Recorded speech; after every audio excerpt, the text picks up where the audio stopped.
محمد وآل محمد صلوات اللهم صل على محمد وآل محمد. So to start the program off on a good note, I want everyone to recite salawat loudly. محمد وآل محمد صلوات اللهم صل على محمد وآل محمد. So first of all, Assalamu alaikum everyone. Thank you, nice to have you all here, inshallah. So today's program, we'll be having a nice little discussion with you all. So we're going to say to everyone, make sure you're listening throughout the whole program, because there's going to be questions, there's going to be stuff that you're going to be asked as well, so make sure you're ready for the questions, okay? So to start the program off, I'm going to ask my dear friend Ali Asghar to come up and recite some Quran for us. ومحمد وآل محمد صلوات اللهم صل على محمد وآل محمد. أعوذ بالله من الشيطان الرجيم. بسم الله الرحمن الرحيم. قل هو الله أحد الله الصمد لم يلد ولم يولد ولم يكن له كفوا أحد. اللهم صل على محمد وآل محمد. Thank you very much, Ali Asghar. So if I can ask all the boys who are scattered around here to come together.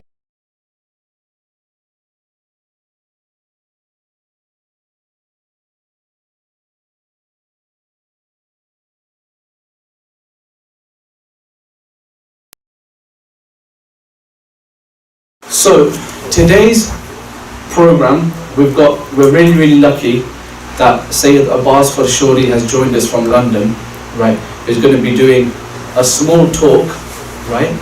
And then after that, he's going to go through some discussions with you as well. So it's not just going to be a lecture. So normally when you come to the Majlis, you listen and listen to whatever you want to listen to, and then you go home, right? But today, it's going to be a case of you guys are all going to be joining in with us as well. So I might ask you a question, Molana Sahab might ask you a question, so you've all got to be really on the ball and respond when they're ready, okay? So we just got a few more children coming in. Bismillah, come in. So while they're coming in, let's recite aloud salawat as well. Allahumma salli ala Muhammad wa ali Muhammad. Let me hear another loud salawat. Allahumma salli ala Muhammad wa ali. Tell them to come in here. Listen, whichever lady, can we ask someone if there's no? Okay, that's fine. Come in, guys. Welcome. Assalamu alaikum. Come in. Come in.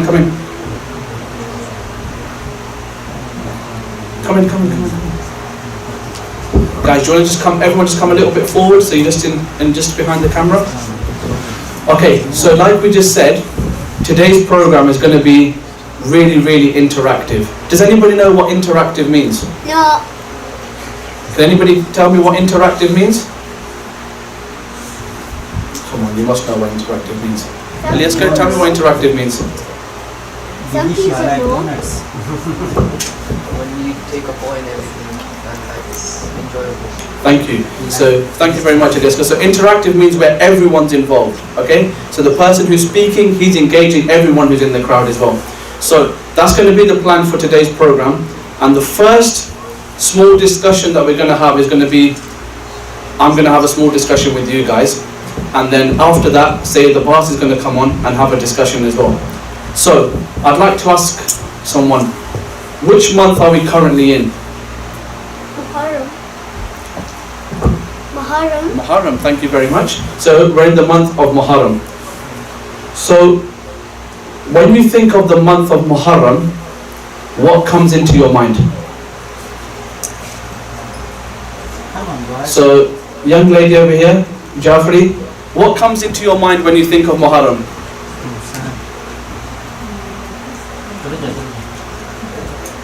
Imam, do you say Imam Hussain? Wow, good answer. Salawat. Allahumma salli ala Muhammad wa ali Muhammad. So when you think of Muharram, the first thing that comes into your mind is Imam Hussain. So I think we can all agree on that we all, when we think of Muharram, Imam Hussain is the first thing that comes into our mind. So tell me, why is it when you think of Muharram, Imam Hussain alayhi salam comes into your mind? Shayan?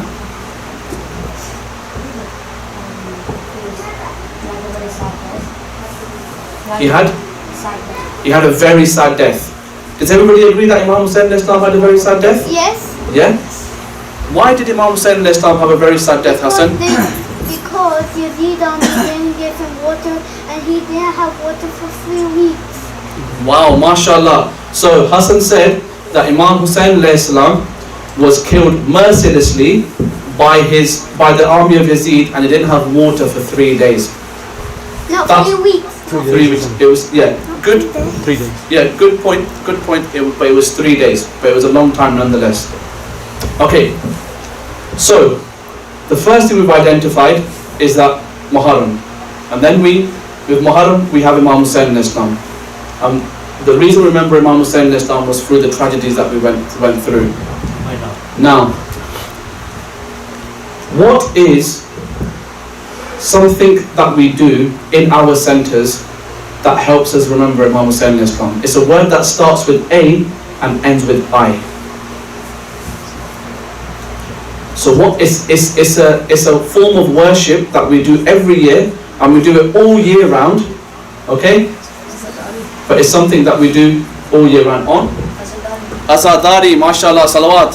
Allahumma salli ala Muhammad wa ali Muhammad. Thank you very much, On. So, I want to ask you one thing. When you think of the word Azadari, tell me what that means to you. So I want you all to take a 30 seconds to a minute, and I want everyone to think about what Azadari means to them, and then I'll be coming round. So the guys who are not answering, think, because everyone's going to be asked to give their view on what Azadari means to them, and then we'll bring this bit to a close. What's your name, young man? What's your name? Muhammad. So Muhammad has said Matam. Subhanallah. Matam is such an important part of Azadari.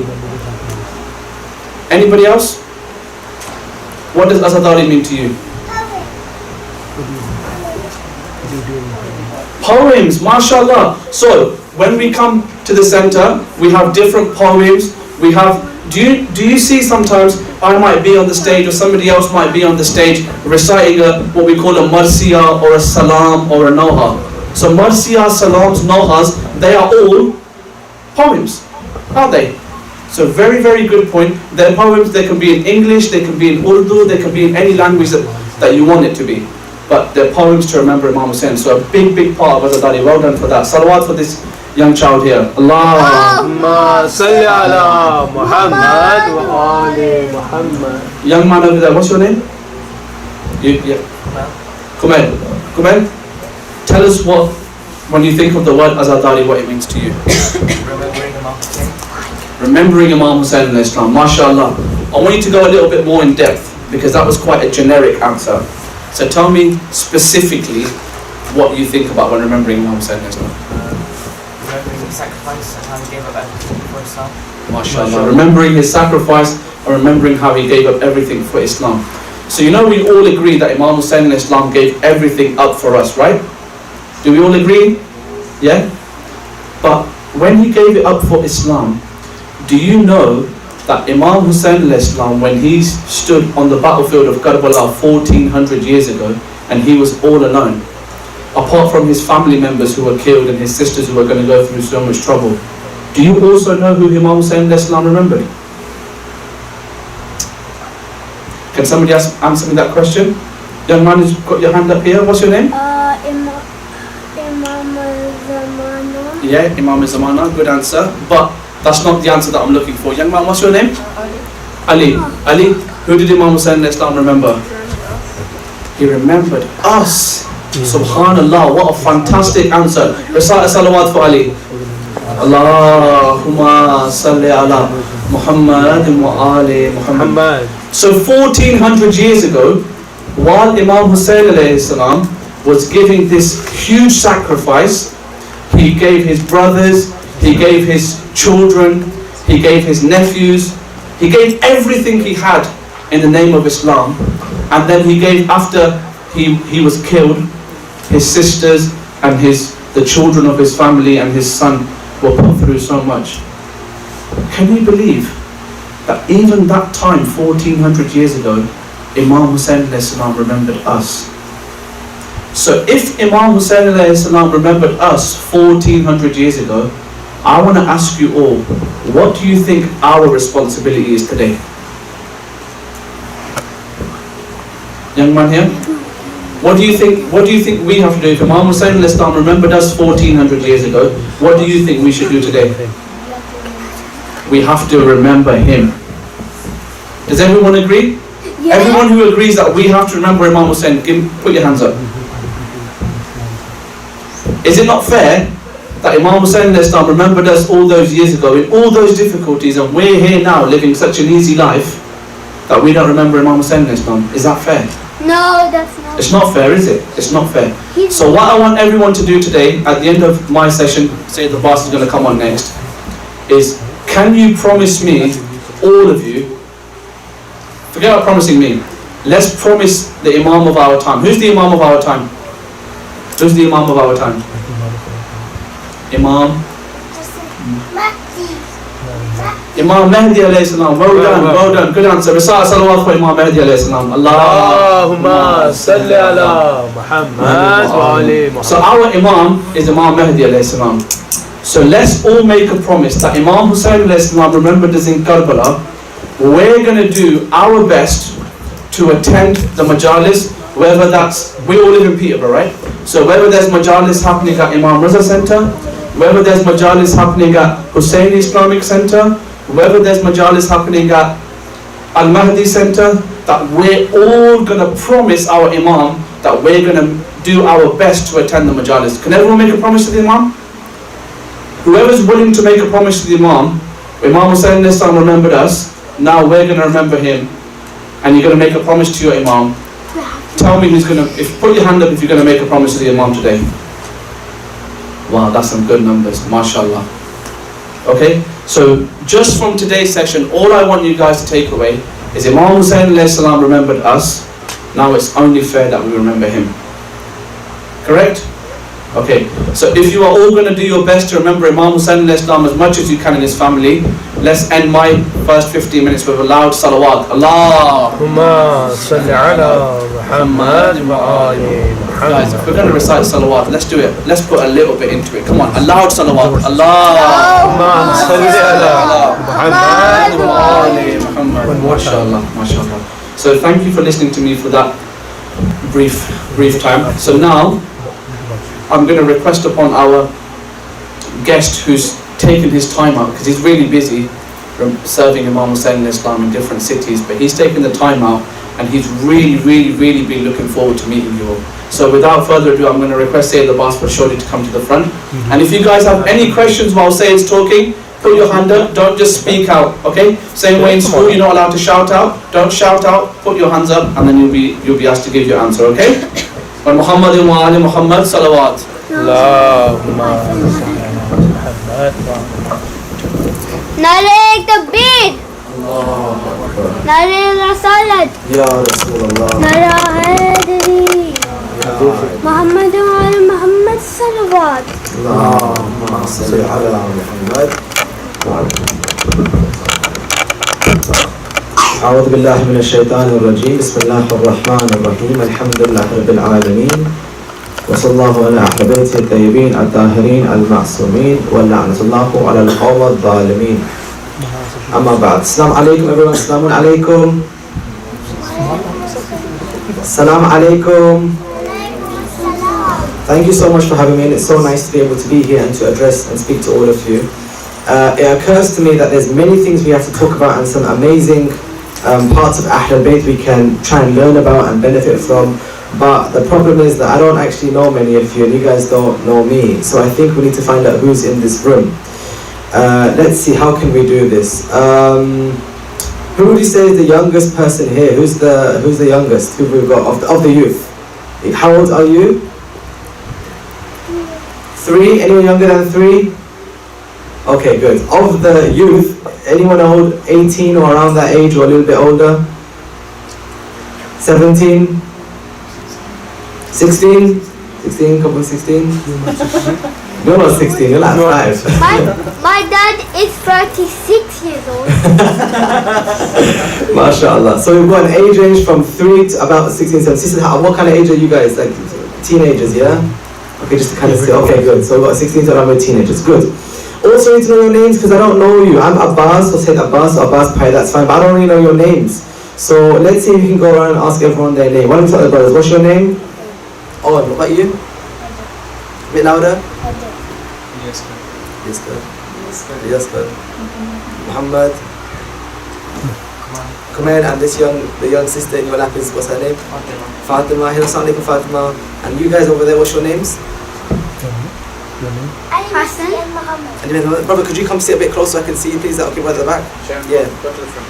And what's your name, by the way? Shiraz. Shayan, come sit, you're very welcome. And your name, brother? What's your name?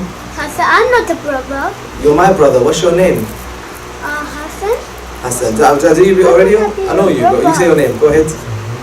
Yeah, go ahead. Muhammad. Okay, sisters, your turn. You didn't think just to be quiet I was going to miss you out. What are your names, sisters? What are your names? Zainab. And what, sorry? Malaika. MashaAllah. What about your name, sister? Zara. Zara, yeah? Pardon me? Zaria. MashaAllah. What about your sister? What are your guys' names? Iman. Fatima. Russell. I know you, don't worry. Are you sister? You're one. Are you part of this as well? What's your name? You're okay, you're good. Okay, so listening guys, please pay attention, listening, listening. Okay, now I know your names, that's good. So that when we're discussing and learning about different things, we can get to know each other a little bit more. Okay, I have a question for everyone, and I don't know if you have thought about this, but ask yourself honestly, right? I'll show that we had 10 days Muharram, we all went to Majlis, you guys are coming here or going to say, yeah, mashallah, may all be accepted. Okay, we went to one Majlis, alright, we got to one Majlis. Then we went to another. We keep going to Majlis again and again and again, right? And you might ask yourself, like, why are we going again and again to different Majlises? Let's say you've been once, you did your Madam, you listened to the Molana, you learned something, that's great. But why do we keep coming back to these places again and again? What is the point of coming again and again to Majlis, whether it's in your house or in the center? There must be some reason to why we haven't just gone to one and why we need to keep going to them more and more and more. So before I ask you, give yourselves like 30 seconds, talk to the person next to you. Why do we keep coming back? Why don't we just do one Majlis and go home? Why do we keep coming back? Go and have 30 seconds, talk to the person next to you. So I don't have anyone. Hassan, someone. You come and join these guys as a 3. Yeah? You two there, you two. Sorry, you two there.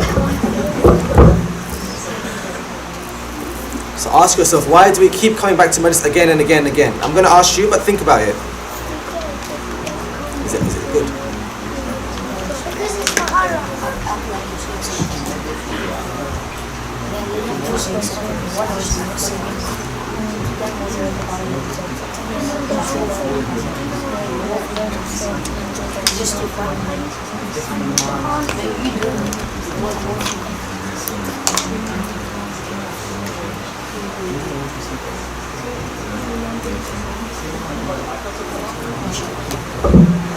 Alright, time's up. Well done, everyone. So, why do we keep coming back to Majalis and we can't just do one? What is the point of repetition in this thing that we're doing? Any ideas?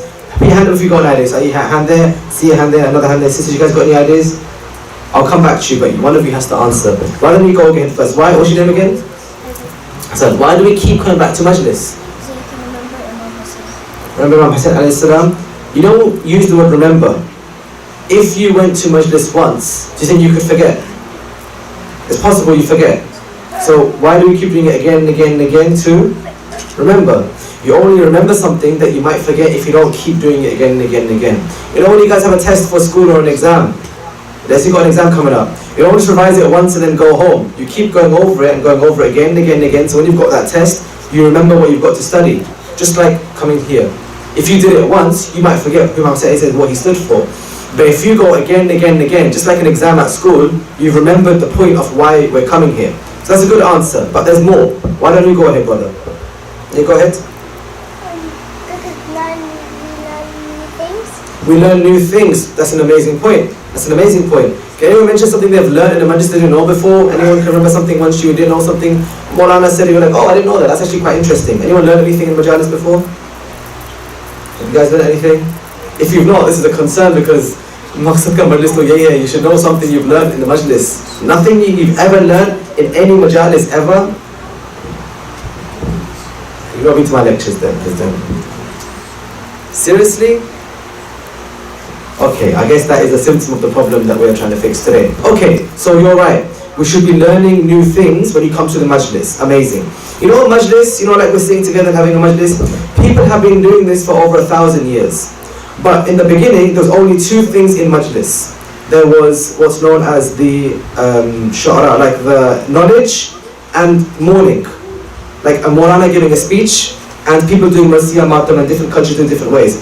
But in the beginning, there was no lecture. There was just mourning. There was just Majalis. So if you were living about 600 years ago, and you're going to Majlis, you'd come to a place like this, there'd be no lecture, no mimbar. There would just be people crying for Imam Hussein, doing a speech, and then going home and learning about Abu Abdullah. But later on, Muslims realized if all the Muslims are gathering in one place, and if we're doing something wrong, we should have a way to correct our behavior and learn about Imam Hussein alayhi salam. So they started doing Majlis, that's when they started doing a lecture. So you're right, we should be learning new things by listening to the alim who's been invited, the scholar, and maybe asking them questions as well to learn about them. Great answer. Anyone's had a hand on why do we keep coming back to Majlis, why we keep doing this thing? Anyone here, the brothers got any points? Sisters, can you please help me out? What do you think? Why do we keep coming to these Majalises? What is the point? So so far we've got repetition, so you remember what we're doing here, learning new things, but what else?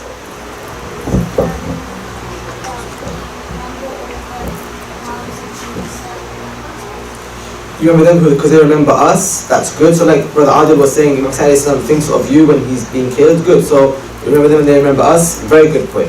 Any other sisters at the back? Go on, you guys could put a point together, I'm sure. Like, feel free just to share anything that's on your mind. Don't, if you feel comfortable. If you're not, it's fine.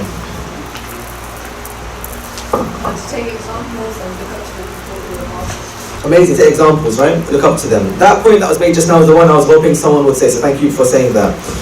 If you just go to Majlis and you're thinking, how great was Muhammad alayhi salam, Hazrat Ali Akbar, Ali Asghar, like they're so amazing personalities. Brothers listening please. If you go to Majlis and all you're saying is they're so amazing, and then you go home and you've not changed at all, what's the point of the Majlis? Let's say I'm doing a bad thing. I go to Majlis, I'm crying for the Imam, I go back home, I do the same bad thing again. Why am I even coming here?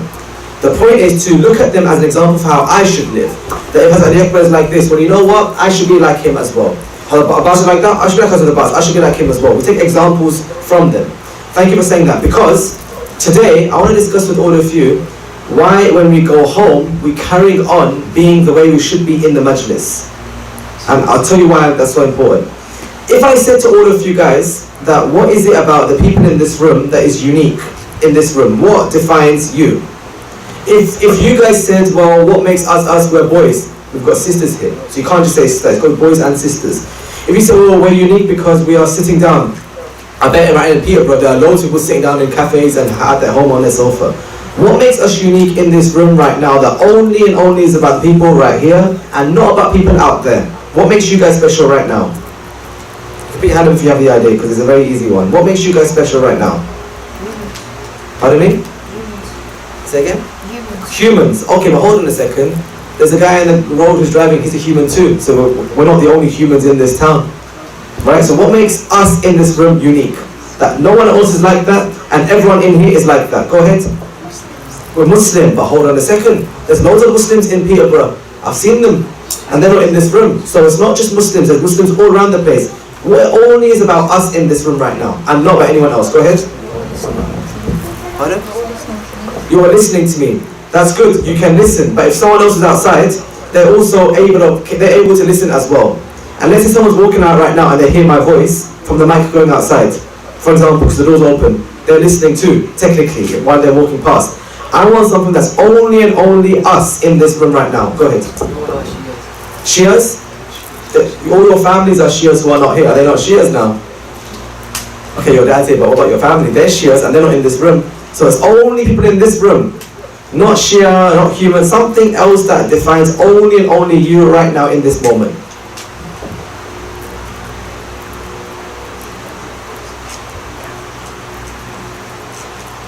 Alright, you know in the beginning when I asked you how old are you, what your name is, you know when I said that to all of you? It was to show you that we are all youth, right? That's one thing we are. And we are doing something right now which no one other youth in Peterborough are doing at this moment. Which is what? What we're doing right now. What we're doing right now. What we're doing right now. Majalis Hussain alayhi salam. So what defines you right now is you are the youth of Peterborough who are sitting down in Majlis Hussain alayhi salam. Someone outside's not that, because they're not sitting inside with us. And everyone here is part of that. Because you're all young people, you're all youth, inshallah. And you're all part of the Majlis Hussain alayhi salam. But here's the thing. When we leave these majlises and go home, we don't stop being Hussaini. That's the point I'm trying to say to all of you. Let's say you leave the majlis and you go home. What you did now has an effect on who you are inside. It changes you. And you become what's called a Hussaini. Hussaini is someone that even if they're not in the majlis, when you see them, you think of Hussain alayhi salam. When you hear what they say the things Imam will be happy with you saying. You take from this majlis everything that you need to be a different person inside, and you become Hussaini. A part of being Hussaini is coming back to the majlis again and again and again to remember who you are. Because sometimes we think that we are like everyone else at school, or everyone else on the street, or everyone who looks like us. And that's not true. You have something special no one else has. You have the majlis. And that should mean you become a better person. That's the point of this majlis. Bit by bit, the reason why this majalis is how it is has a reason. And I'm going to ask you what those reasons are. So you've already answered me, why do we come to majlis? Because we are Hussaini. And sometimes you might forget to take example from Ahlul Bayt about how we should be better people. So we come here, take example, very good. Majlis has many things. It has that you wear black clothing sometimes. Right? You should be wearing black when you go to Majlis. And if you've not, that's okay. But normally in the 10 days, you wear black. We put black up on the sides. Before you guys came, there was black carpets here, which I took out because it was not clean at that time. Black is a part of it. Let me ask all of you a question. Why do we wear black in Majalis? Why do we drape our centers in black? Why does the floor normally have black? Why is the member covered in black? Why? Why black? Give yourselves another minute or two to discuss it among the person next to you.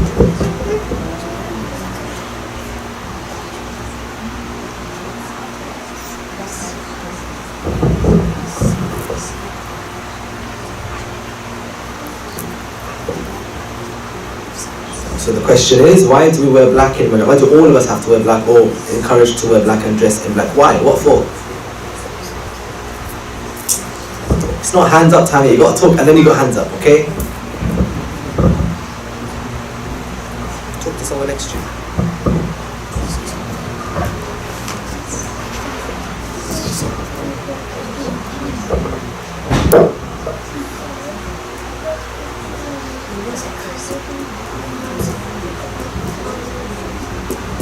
Give yourselves like maybe 30 seconds. Why do we wear black? Think of the best answer you can think of.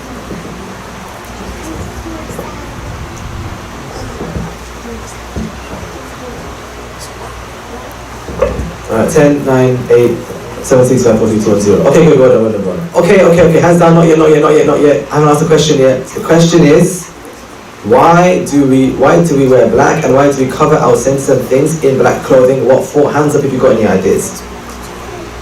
Good. Come on, sisters, I need you guys. Thank you so much. Let's do sisters first, actually. Why don't you go first, sister? You can go first, yeah. Colour of grief, amazing. So it's the colour of sadness, and we're grieving, we're sad, so we wear it, amazing. Go ahead, Hasman. The same thing, sister got there first, she got to be quicker, although you were quite quick, I'm sorry. You're black because you're sad, right? That's why we wear it. Good. What else do we think? That's true, but there's more to it than that. Go ahead. Because we are sad. We are sad, we're grieving, we're mourning, good. But why do we wear it on our own clothes? What if there was black on all around the building, but we wore our own clothes? There's still black, it's sad, but we don't have to wear it. Why is that a problem? Go ahead, Fatima. To show respect, yeah?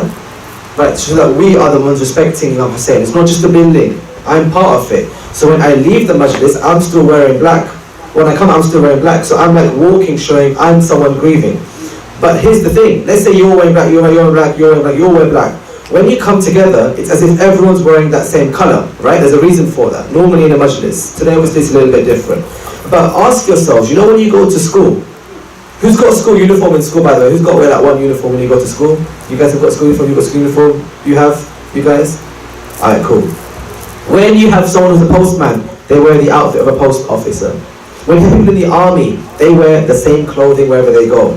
There are certain jobs that you do that your clothing should all be the same. It's uniform. Wearing black is the uniform of the Majlis. That everyone is here working together as one team. Not only one team, you're one community. You're literally one thing together. And you wear black to show the Imam, I'm part of that community. I'm wearing my uniform. My uniform is grief. My uniform is sadness. I'm not happy with what happened on Karbala. And I'm never going to be forgiving those who killed Imam Hussein. So the black that I'm wearing is like I'm showing a sign that I'm part and belonging to this group.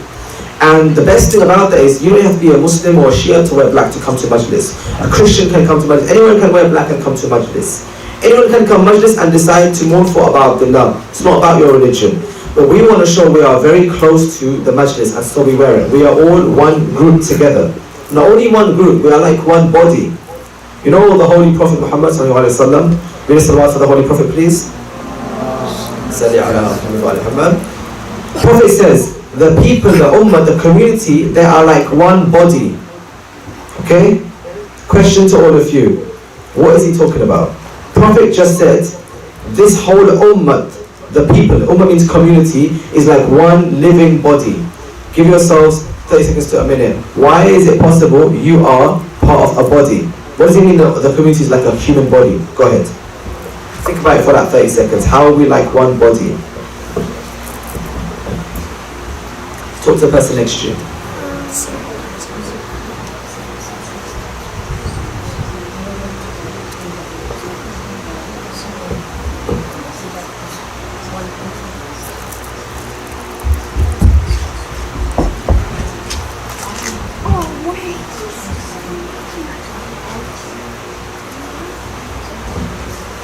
Right, try and talk to the next to you. What is it about us, a community that's like a body? How are we like a body?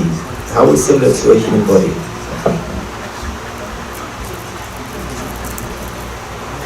Nearly. First you talk and then you can put your hand up, okay? If you've not got anyone next to you, it's okay. You can move to sit with someone and they can welcome them in because we're all brothers and sisters here, so it's no problem.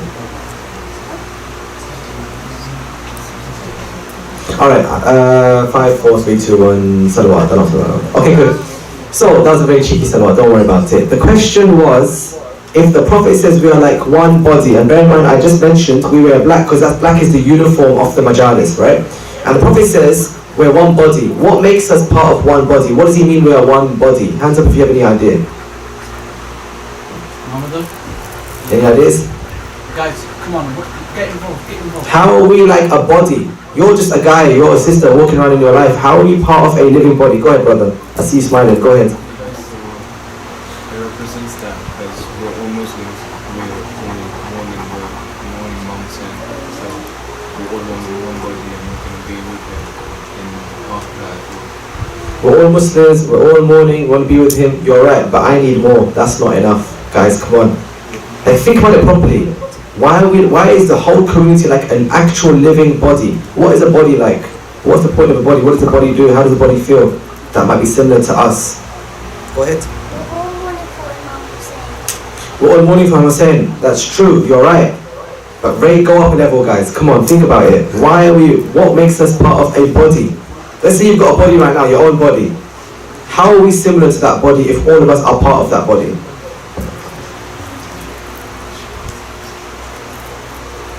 Okay, a body has in it different cells and organs. And when they get put together, that makes the human body. Okay? That's how a body is formed. How do you think you might be like a cell or an organ as part of this body of Islam? How do you think you're part of it? How can we all be part of it? You have different responsibilities. Amazing, the responsibilities. Could you name like a random organ which has a responsibility? Lungs. The lungs breathe or carry oxygen or breathe in and out oxygen. The heart pumps blood. The lungs can't do what the heart does. The heart can't do what the lungs do. This ummah is a body that we all have a different role to play. And if we weren't there, if we were not doing our responsibility, that body would fall apart. There'd be nothing there that's keeping it alive. And we all play a part to play. Think of yourselves as one small cell in the entire body of this religion. The Prophet says, this community is like a body. Why? He says, when one part gets hurt, the whole body feels that pain. Okay? If you hurt your finger, literally you have like a paper cut or something on your finger, It's not the case that, okay, just the finger feels the pain. Like your body feels that pain. You might not see your hand, but you'll feel pain suddenly because you can feel it in your body. If you broke your leg at night, it's not just the case that your leg feels pain. Sometimes your whole body feels that pain sometimes. If you got a headache, sometimes you can't move and get out of bed because the headache is so strong. The body's not hurt, the head is hurt, but it's so strong that you can't get out of bed. Because when one part is hurt, the whole body feels pain. That's why if your mother or father or someone or your friend is not well, you feel bad about them. That's my mother, that's my dad, that's my friend, that's my family. I feel in pain when they are hurt. Now come to Islam. Islam is one body. Imam Hussein is a part of that same body. So when he's in pain on Karbala, you feel sad because you are connected to him like you're connected to the parts of your body. When he's in pain, when he is hurt, when he's carrying his family back and forth, you think to yourself, I feel sad for him that he has to go through something so difficult. And you feel that pain in yourself because we are one body. The way that you show you feel the pain of another part of that piece of your body is by coming to the Majalis and wearing a piece of clothing, like wearing black, or coming on time and sitting in the front, because you're showing that I am not separate from the Imam alayhi salam. I'm part of his pain, and I feel his pain in my own life. That's a part of why you're coming, inshallah. And when you come and sit down, sometimes you feel sad, and sometimes you cry for the Imam. Those tears that come out from your eyes from Prophet alayhi salam are not like any tears anywhere else, and they are unique to all other pieces of water on this land. All other drops of this ocean are separate to that one tear for the Imam alayhi salam. Let me ask you one last question and then we'll finish today's discussion. You know, if you go to a shop and you buy something, that thing has a value, right? Let's say you're spending £15 on something, I don't know, on a birthday cake. That cake is worth £15. You're going to buy clothing, you spend £20 on that clothing. That clothing's worth £20. Everything has its worth, its value, right? It's worth amount of money. You're online, you're playing a game, you download the game from an app store. Let's say the app costs 90p. That game's worth 90p. Everything has its own value. And sometimes we use money to value something. That's 10, 20, 30, 1,000, a million, £1 billion to know how much something is worth. Let's say we were to put a number or an amount of a value for crying for Imam Hussein alayhi salam. Let's say we were to do it. How much do you think the tears shed for Abu Abdullah are worth? So, how many pounds? How many millions of pounds? How many billions of pounds? I want to actually hear from you an actual number or answer. How much do you think the tears for Imam is worth? Give yourselves 30 seconds. What value would you give it? £10, £100, £1 billion, the whole world? What would you give it? Ask yourself.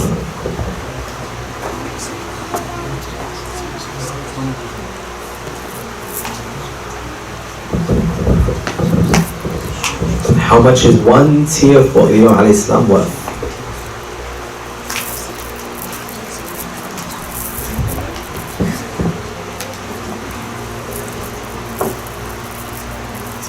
Not yet, I'll come to you. Okay.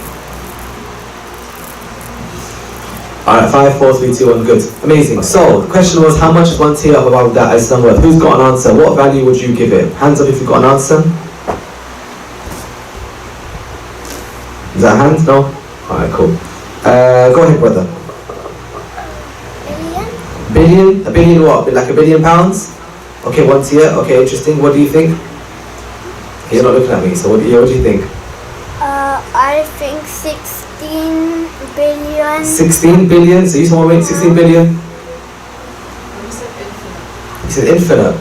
Infinite is like, you can't say infinite because that's like infinite. Okay, fine, infinite. Why infinite? Why not 16 billion? And by the way, we are all crying for Imam Islam. We go to Majlis, so all those tears that are shed, all of those are infinite, right? But why? Why not, what was it, 16 billion? Or how high are we? Yeah, why not 16 billion pounds? Why infinite? Can't think of a number. Okay, that's actually a better answer. We can't think of a number. We don't know how to limit it. Good. Go ahead. Priceless, infinite, good. Same thing. Okay, we have a narration which tells us how much it's worth. We have a hadith from our 8th Imam. Who's our 8th Imam? Imam, what's this center named after? Imam Raza alayhi salam. Imam Raza says, one tear shed for Imam Hussein alayhi salam is equal, its worth, it is equal to the value of extinguishing all of the fires of hell. That's how much it's worth. One tear you shed, the value of that tear is more than all the fires of hell. And you know why he says fire? Because the tear is made of water. So normally if you have a fire, you put water, you put the fire out. Imam is saying, one tear of Abu Abdullah is enough to extinguish all the fires of hell. So even all the water of this world, however many millions or billions the oceans are worth, they are not enough to extinguish the fire of hell. But one tear for the Imam is enough. Because if you cry for the Imam ﷺ with true sadness, that tear for the Imam can extinguish all of the sins that we could do that could take us towards hell, the majority of them. That's how great that is. The Imam then says, if you can't cry, let's say you're not feeling sad, that you can't really cry, but you have like some water in your eyes, like a little bit of water, you can feel it there. If that water is even as small as the wing of a fly, now tiny little flyers, even if it's that small, that tear is worth the same. That's how great that tear is. You don't even shed, the tear doesn't even come out of your eyes, but you just feel a little bit sad, and then it kind of gathers around. Then he says, let's say you don't have that water that comes in your eyes either, but you do feel sad, and you just look down. That act of looking down can be enough for you to go to heaven and escape from hell. So that's how great and value this tear is. Even if you feel like crying but it doesn't come out, that's enough for you to escape all of the fires of hell. That's how amazing and beautiful that tear is. To summarize and bring everything together, we come to the Majlis again and again and again because we are Husseini, and we want to make sure we come here, take something and go back home with what we get from here. And it makes us a better person, makes us more for the Imam, and that's why we come in black clothing and go back to realize, even though I'm wearing black on the outside, I have to make myself a lover of the Imam inside as well. Even though I'm going to school and going to my work and going to college and going playing football, I still won't do anything Imam would not be happy with me. That's being a Husseini. And when I do cry for the Imam, I do feel sad for the Imam, that's natural and it's normal when you hear his suffering. That tear is worth so much, and that's why we come here. To hear the salam, the mercy, the noha and the masai, which I'm going to read in a few moments, which makes you realize how much Abu Abdullah has given for us and how much we love him because he is a part of us. Just like your body is a part of you, Hussein Islam is part of the same body to which you all belong to right now. Okay, are there any questions, anything that's not clear at this point anyone wants to ask me before we move on and finish?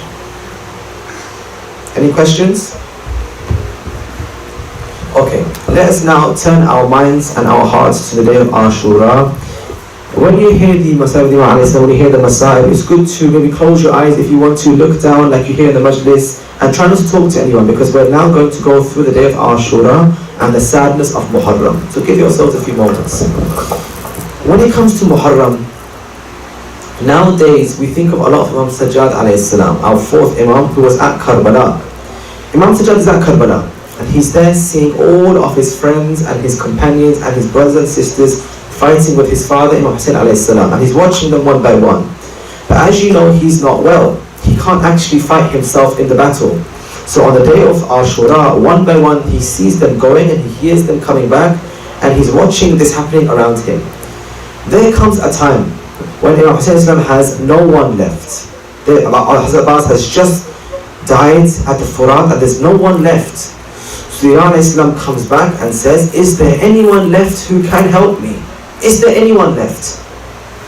At that time, Imam Sajjad tries to stand up because he's not feeling well. He gets his sword and tries to stand, but his body is so unwell, he falls back down again. As he falls down again, that's when Hazrat Ali Asghar starts crying, to say to his father, even if everyone has left, I'm still here. So Hussein Islam goes in the camp, brings up Ali Asghar, goes and comes back with the blood of his 6-month-old baby on his arms. Imam Sajjad is still in his tent waiting and wondering what's happening. Then Hussein Islam, after he puts Ali Asghar Islam and buries him, he comes to Imam Sajjad, Zainul Abidin, and he sits with him and says, my dear son, I am going to leave now. It's time for me to go. And I'm saying goodbye to you. Imam Sajjad, who's been in the tent, then says, but what about Abbas? What about Ali Akbar? What about Hazrat Qasim? What about all of them? Imam Hussein Islam is quiet, as if to say, I can't answer what I have just seen them being doing on the battlefield. Then Imam Sajjad says, what about Abbas? He's the army, the commander of this army. Imam Hussein is still silent. Then Imam Sajjad says, just now you were calling and saying, is anyone left to help me? And my 6-month-old brother Ali Asghar was crying. What about him? Then Imam Hussein says, Imam Sajjad, please don't ask any more questions. Just know that except me and you, those here in this tent, there is no man left among us. All of them have gone to fight. He's like, he can't even say the words, my 6-month-old has just been killed, because it's so raw for him. So he just says, just know that there's just me and you left. When Imam Hussein goes and fights, he goes and is shaheed on Ashura.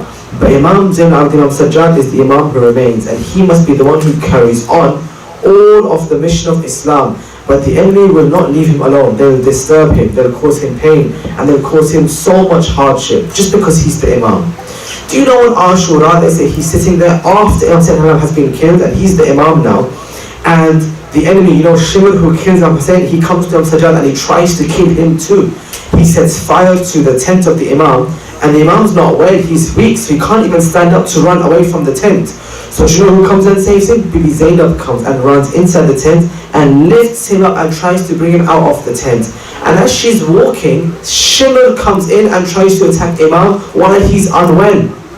And Bibi Zainab says, no, I will not allow you to hurt the Imam while I'm alive. So she jumps in the way, so not a single of the hits of the sword hits on Sajjad alayhi salam. But he carries on, he hobbles and he walks out from this tent which is burning, and walks with the women and children. And do you know how he walks? In those days when you win a battle, you would wrap the enemy and you put their arms in shackles, you would put music and dancing around them, and you'd have them walking in a single line and everyone laughing at them and making fun of them. That's how they walked from Karbala to Kufa and to Sham, where Yazid himself was going to see them. Do you know how they walked? They walked with ropes on their feet and on their hands. But with Imam Sajjad, they gave him a special rope because they wanted to make him feel really sad. Do you know what they did? They took a special metal chain and put it on his neck. And it was so heavy and hot that when the sun was burning down, it would make that metal really hot on his body. But then they put these spikes inside that metal chain around his neck, which means that when he looks around and turns, that chain, those sharp wounds are on his throat. So he can't even look around that much anymore. So he has to stay still. And that same rope is on his hands on his neck, on his feet. So when someone says, I saw the Imam Hassan walking like this and all the enemy around him, and he had no shoes on. So we saw that there were these thorns he was walking on that were hurting his feet. Because of his chains, he couldn't even kneel down to pick up those thorns and move them from his feet. So there was blood that was going on the ground where he was walking in front of him. When they come to see Yazid, he wants to make them feel really sad and make them feel really low. So he says, you know that same chain on Sayyidina al-Islam, let's attach it to all of the women and children. So there's this one rope going through all of them as they're walking in a single line. In the front of Ibn Zaynab alayhi salam, the Imam Sajjad, and the same chain is on all of their necks. In the back of that chain they have the children. And right at the back you have Bibi Sakina alayhi salam. Now think about it, she's 4 years old. Imam Sajjad is a grown man, but that same metal chain is attached to all of the ropes on them. So when Imam Sajjad stands up, she's small, so the chain is pulling her head upwards. She says, Imam Sajjad, please don't stand up because I can't breathe when you stand up. But when he sits down, the enemy come with whips and start hitting them because they want them to go inside the gates. Do you know what they do? The narrations tell us. Imam Sajjad al-Islam then gets on his knees and he crawls into the gate of Sham, because if he stands, Sakina can't breathe. And if he sits, they're going to whip them. So on his hands and knees, he crawls his way into the darbar, into the area where the enemy are waiting for them. This is why we remember them. No one has been through what they have been through, but still they went through all of that so that we can have Islam today, we can have namaz today, we can have a religion today. Everything they did was for us to have this religion, to have this Quran, and have this adhan, this namaz. All of it comes from when Imam Sajjad al-Islam was in the darbar of Sham. So let's all put our hands together right now for dua. Everyone put your hands together, because after that we'll do dua. Ya Allah, we pray that all of us can, because of Imam Sajjad, never let go of this religion he has saved for us. Ilahi Ameen. And we pray that any tears we have shed, any sadness, even if we feel sad, Ya Allah, let all this sadness we have be the answer to getting rid of all the fires of hell for us, inshallah. And Ya Allah, for as long as we are alive and young and are together, let us always come to the Majlis to remember that we are all Husseini, and that's where we belong, inshallah. And the last dua is this. Let it be that all this Majalis we have done helps us to be close to Imam Zaman alayhi salam, and we weren't there on Ashura to Imam Ta'ala, we were not there. But maybe when Imam Zamana calls us, we can help him and we can fight alongside him when he comes to us, inshallah. اللهم إني أسألك بحق فاطمة وبها بعد أبنيها والسر مستعود فيها أن تصلي على محمد وآل محمد.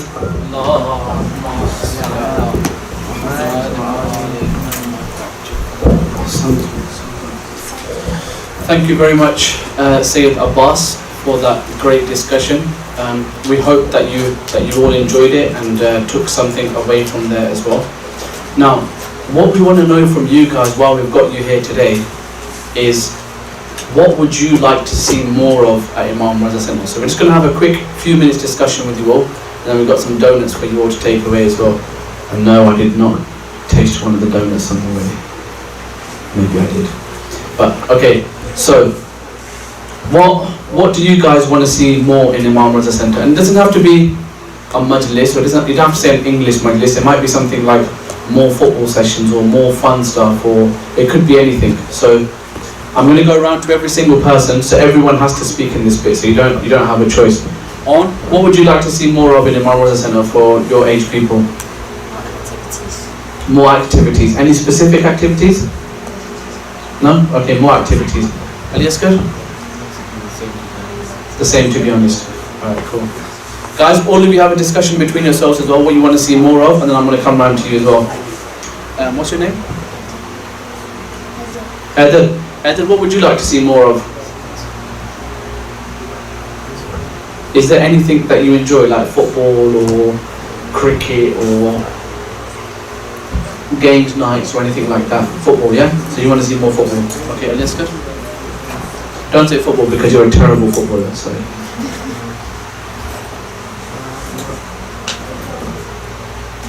It's like Harry Maguire with one leg. So you want to see more activities as well. Shayan, what do you want to see more of? You can say, this is a free space, you can say what you want. Whatever you want to see more of, we want to hear it. More activities, like what? More activities is very generic. What do you want to see specifically? What do you enjoy, or what do you want to see that you would really like to do?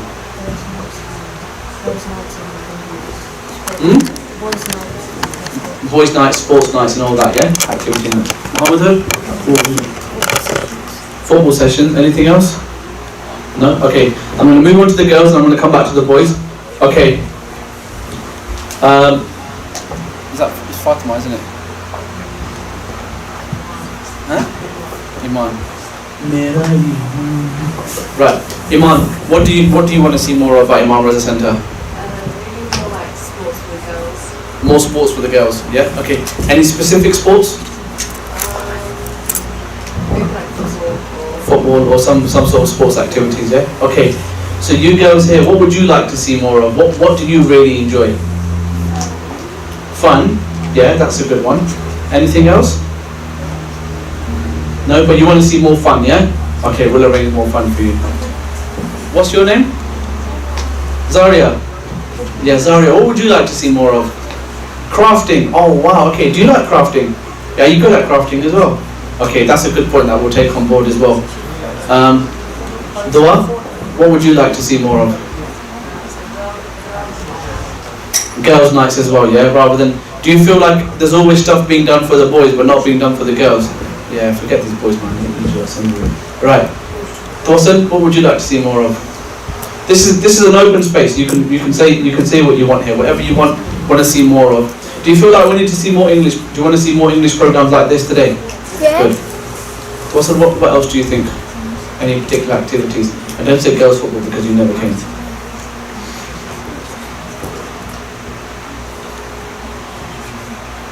Okay, something to think about. We can talk about it later. Fatima, what would you like to see more of? Sports, yeah? Okay, we'll sort that out for you. Sana? just more interactive and More interactive Majalis with the youngsters and for the slightly elders as well. Yeah, cool. Okay, thank you very much for that, girls. Coming back to the boys. Hassan, what would you like to see more of? What would you really enjoy to see from Imam Raza Center? More Majlis. More Majalis. Wow, okay. Well done, Hassan. We'll arrange more Majalis for you. Youngsters, anything that you'd like to see? More English Majlis, yeah, so that you can come in and understand it a little bit more because you struggle to understand Urdu, yeah? Okay? Same again. Fatima, what would you like to see more of? More colouring books, yeah? Yeah? Okay. What about you, young'un? What would you like to see? What do you really enjoy?